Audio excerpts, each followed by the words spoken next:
bagaimana caranya syaitan melakukan tipu daya kepada orang yang suka sholat? Sebelum sholat ngapain dulu? Wudu. Dalam saat kita berwudu, ada syaitan yang membuat ragu, namanya walahan atau wilhan, tergantung cara bacanya. Biasanya orang-orang yang terkena tipu daya ini ingin ketat dalam berwudu, lalu mengulang-ulang wudunya. Ragu lagi, ulang lagi, ragu lagi, ulang lagi. Ini tandanya udah kena apa? Syaitan namanya walahan. Maka bagaimana caranya, Pak? Kalau mau masuk tempat wudu, baca doa. Allahumma inni a'udzubika minal khubuthi wal khaba'ith. Tambahin, a'udzubillahi minasyaitonir rajim biismihi walhan. Aku berlindung kepada Allah yang bernama walhan. Boleh kita baca begitu ya. Dan setan ini kalau berlanjut, kita biarkan keraguan ini ditumpuk, nanti akan berefek kepada sholat. Dan ini kalau dibiarkan semenjak sedari kecil, tidak diobati, tidak dibersihkan paradigmanya, nanti orangnya suka ragu. Bisa-bisa nanti dia lupa, bahkan dengan dirinya sendiri. Jadi saya sudah ketemu beberapa orang yang begini, itu gawat.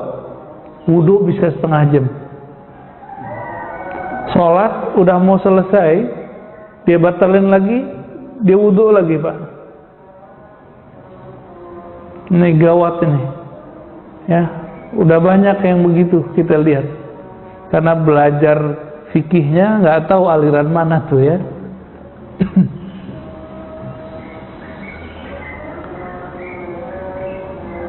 Maka beliau mengatakan firqatun ghalaba 'alaiha al-waswasah fi niyatis shalah. Berikutnya, pernah lihat nggak orang takbir berkali-kali? Kiai loh, Pak. Allah, Pak. Kita udah mau apa namanya? Jadi dia sholatnya sir. Nah, ini kejadian di pesantren. Banyak pesantren begini. Dia jadi imam, ini repotnya. Dia jadi imam, Allahu Akbar, kita sudah ikut Allahu Akbarnya dia. Kira-kira sudah sampai walad dolin karena bacaan sir, dia ulang lagi Pak takbirnya. Pantas nggak begitu jadi imam? Nggak pantas, ilmu syaknya belum hilang. Fala yada'uhu syaitan hatta yaqida niyatan sahihatan ala za'mih. Dia mengira setan mengganggu dia, maka supaya setan ketendang, dia ulang lagi niatnya. Diulang lagi niat, kan niat bareng dengan takbir bagi sebagian ulama. Waqad yuwaswisuna fit takbir hatta qad yughayyiruna sighatat takbir. Saking ingin membaguskan takbir, itu takbirnya berubah bunyinya. Coba gimana kalau takbirnya?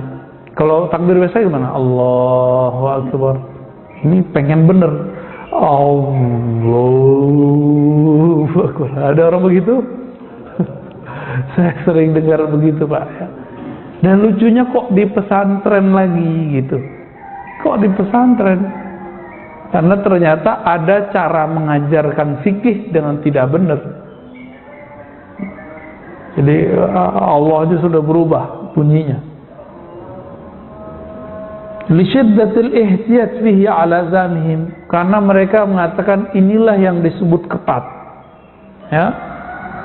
Yaf'aluna dzalika fi awwil shalah, tsumma yaghfuluna fi jami'is shalah. Awal-awal masuk sholat kayaknya mau khusyuk berulang kali.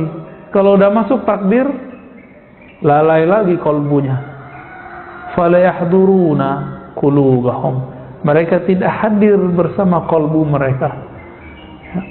Wa yaghtarruna bidzalika wa ayazunnuna annahum ala khairin inda rabbihim. Nah, ini mereka mengira inilah yang benar. Inilah yang ketat. Fenomena ini biasa terjadi. Nah, kalau di daerah Pulau Jawa kebanyakan santren lagi nih. Karena ada fatwa merubah arah masjid kiblat, akhirnya sekarang di banyak masjid di pesantren Jawa, pesantren tradisional dan juga pesantren kampung-kampung ya, masjid di kampung-kampung, masjid lurus begini Pak, tapi imamnya miring. Benar gak? Nah ini kena bab al-mughtarrina min arbabil ibadah, orang ketipu ya. Lu gimana ceritanya kita badan lurus tapi dia miring, terus softnya gimana Pak? Softnya lurus tapi semuanya serong. Kebayang Pak. Ah ini kejadian Pak, dan akhirnya saya kalau ke Jawa, saya lihat-lihat dulu masjidnya. Kalau begitu saya balik pulang Pak. Bikin kacau ya, bikin terganggu. Masalahnya lo kok kiyainya begitu, gitu. Ya santri ngikut. Akhirnya kelihatan Pak, kalau mereka datang ngerantau ke Indonesia, tanpa disadari dia miring aja sendiri.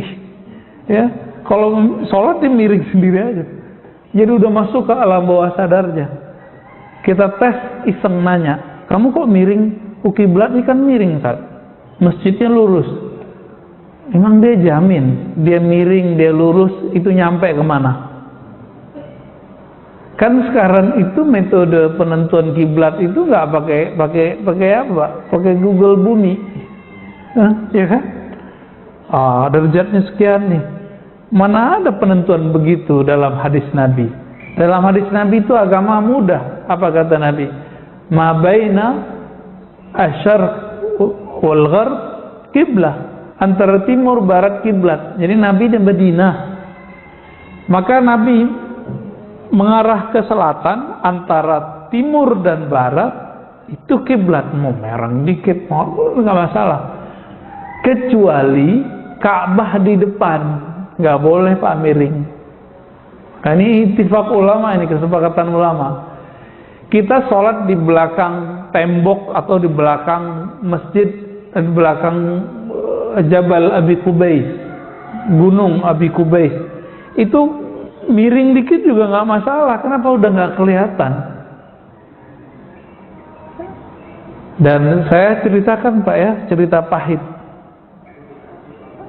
Tahu guru kami Kiai Ali Mustafa Yaqub ya, beliau yang mempertahankan kiblat di masjid kita, di negeri kita tidak perlu ditukar, nggak perlu dimiring-miringin, gitu fatwa beliau berdasarkan hadis Imam Tirmizi tadi yang sahih, ma baina syarq wal gharb atau ma baina al masyriq wal maghrib kiblah kalau versi riwayat Imam Tirmizi. Hadis ini sahih. Antara timur dan barat itu kiblat. Kalau kita apa? Antara utara dan barat, antara utara dan selatan, berarti itu kiblat. Ini nggak tahu, ini udah habis dimiring-miringin kali Pak ya? nggak ngeliat kita ya. Akhirnya beliau pernah menginisiasi dan berhasillah tercipta fatwa tidak perlu berubah arah kiblat. Apa yang terjadi? Di belakang ini ternyata ada yang gerilya buat proyek perubahan kiblat, orang-orang MUI juga ya. Teman-teman saya waktu itu ada yang ikut juga dalam proyek-proyek itu ya. Saya nggak tahu proyeknya proyek fulus apa proyek idealis, saya nggak ngerti ya, itu urusan mereka.